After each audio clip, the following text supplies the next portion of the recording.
அளவற்ற அருளாளனும் நிகரற்ற அன்புடையோனுமாகிய ஏக இறைவனின் திருப்பெயரால் தொடங்குகின்றேன். وآمنوا بما أنزلت مصدقا لما معكم ولا تكونوا أول كافر به ولا تشتروا بآياتي ثمنا قليلا وإياي فاتقون. இன்னும் நான் இறக்கிய வேதத்தை நம்புங்கள். இது உங்களிடம் உள்ள வேதத்தை மெய்ப்பிக்கின்றது. நீங்கள் அதை ஏற்க மறுப்பவர்களில் முதன்மையானவர்களாக வேண்டாம். மேலும் என் திருவசனங்களை சொற்ப விலைக்கு விற்றுவிடாதீர்கள். இன்னும் எனக்கே நீங்கள் அஞ்சி ஒழுகி வருவீர்களாக.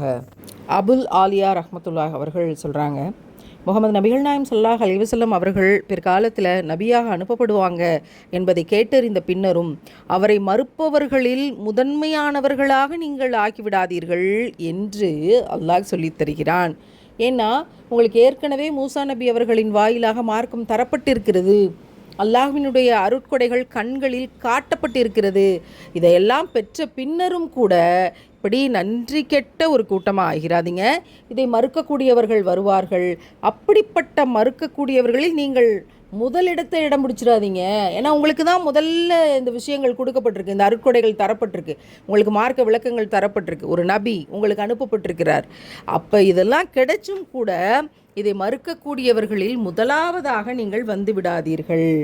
அதனால தான் அல்லாஹ் சொல்கிறான், என் வசனங்களை சொற்ப விலைக்கு விற்று விடாதீர்கள். சொற்ப விலைக்கு விற்கிறதுனா என்ன? விற்கிறதுன்னு முடிவு பண்ணியாச்சு. நல்ல விலைக்காவது விற்க முடியாமல் ஒன்றுமில்லாமல் அடிமாட்டு விலைக்கு விற்றுட்டாங்கன்ற வார்த்தையை கேள்விப்பட்டிருக்கோம்ல. அது மாதிரி இந்த இம்மைக்காக, கேவலம் இந்த ஆசைகளுக்காக, கண்ணு முன்னாடி இருக்கிற இந்த உலக வாழ்க்கைக்காக, கேவலமான இந்த விடயங்களுக்காக, மறுமையை ஒப்பிடும்போது இதெல்லாம் அப்படி தானே.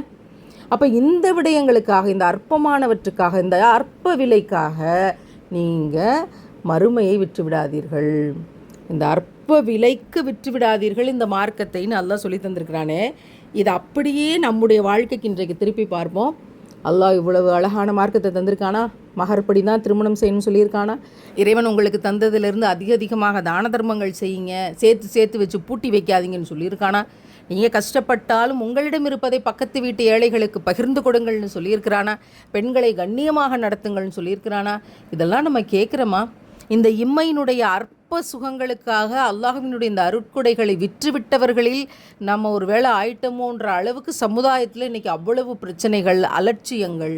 இந்த உலகத்தில் கண்ணுக்கு தெரிஞ்ச இந்த உலகத்திலோட சுகங்களுக்காக, நம்மோட ஆசைக்காக அல்லாஹ் நமக்கு தந்த சொத்தை, இந்த குரானை அற்ப விலைக்கு விற்றுட்டவங்களாம் நம்ம ஆயிடக்கூடாதுல்ல.